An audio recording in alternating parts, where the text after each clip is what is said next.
Ano trabaho ni ma'am? Reception po dito sa Dubai. Reception. Ang reception sa amin, ma'am, masi-masi.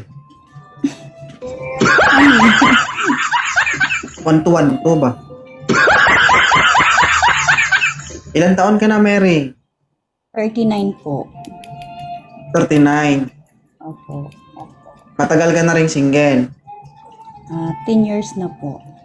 Oh, ituloy-tuloy mo na. Sayang naman. Huwag naman. Ilan pong anak? 3 po. 3. Bakit ka po napaakyat dito? Siyempre, maghahanap po ng ano. Bakit? Di na kaya?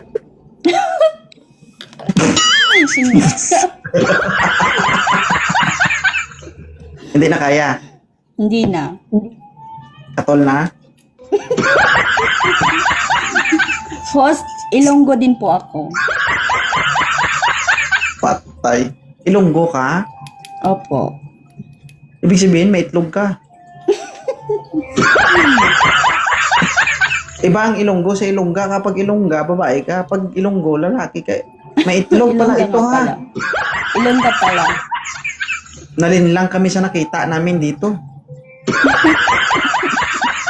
Sa kabila ng magandang muka at sexing babae ang aming nakikita. May tinatagong itlog. Okay, ilang taon ka na sa ibang bansa? 10 years na po. Oh. Sa loob ng 10 years, hindi pa namamaga? Hindi pa naman. Hindi mo dinuduro? Baka mamaya panay Hindi. ka kudkod sa kaguran, ha? Ha? Baka pudpud na yung bao ng iyong mo.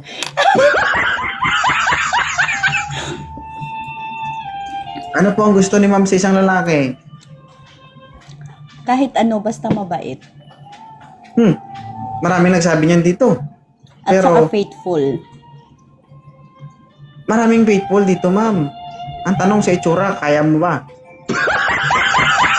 Hindi naman ako tumitingin sa itsura. Ang mahalaga, mabait. Walang umaakit dito, ma'am, napugot ang ulo. Lahat dito nang umaakit, may itsura. Basta sabi mo yan, ha? Baka mamaya magkasakit ka. Ayusin mo. Kahit pangit, basta mabait.